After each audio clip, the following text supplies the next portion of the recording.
కామధేనువు అనగానే చాలా అంటే ఆల్మోస్ట్ అందరు దేవీ దేవతలంతా 33 కోట్ల వేల కోట్ల దేవతలందరూ కూడా మన ఇంట్లో ఉన్నట్టే కదా, అవునా కాదా? అయితే ఆ అమ్మవారిని సురభి అని అంటాము, దూడ పేరేమో నందినిది. నందినీదేవి. పేరు భలే ఉంది. అయితే అది తీసుకొచ్చినప్పుడు మనకి ఒకటి ఏం కనపడుతుంది అంటే తల్లి ప్రేమ. ఆ దూడ పాలు తాగుతుంటే ఆ దూడని ఇట్లా వెనక్కి తిరిగి మరి అసలు ఎంతో ప్రేమ చేస్తూ ఉన్నట్టు ఉంటుంది కదా సురభిను నందినీదేవి. అంటే అంతమంది ప్రేమ చేస్తున్నట్టే కదా, ఎవరైతే దేవి దేవతలు అందరూ ఉన్నారో అందరూ ప్రేమ చేస్తున్నట్టే. వాళ్ళ పిల్లలు ఎవరు, ఇంకా మనమే కదా.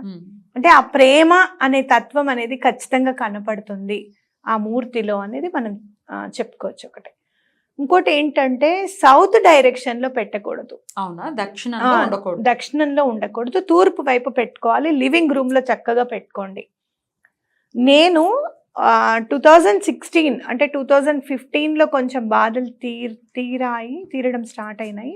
2016లో కొంచెం నిలబడ్డాము అని అనుకుంటున్నప్పుడు బండి మీద రబ్బరు బొమ్మలు తీసుకెళ్తూ ఉంటారు. కింద పడిన పగలవమ్మ అది అని అంటూ ఉంటారు కదా. అతని దగ్గర నేను చిన్న ఆవు బొమ్మ కొన్నా. అది నేను తీసుకొచ్చి ఇంట్లో పెట్టాను. నాకు పాజిటివిటీనే ఉంది కదా, అప్పటి నుంచి నాకు బాగానే ఉంది.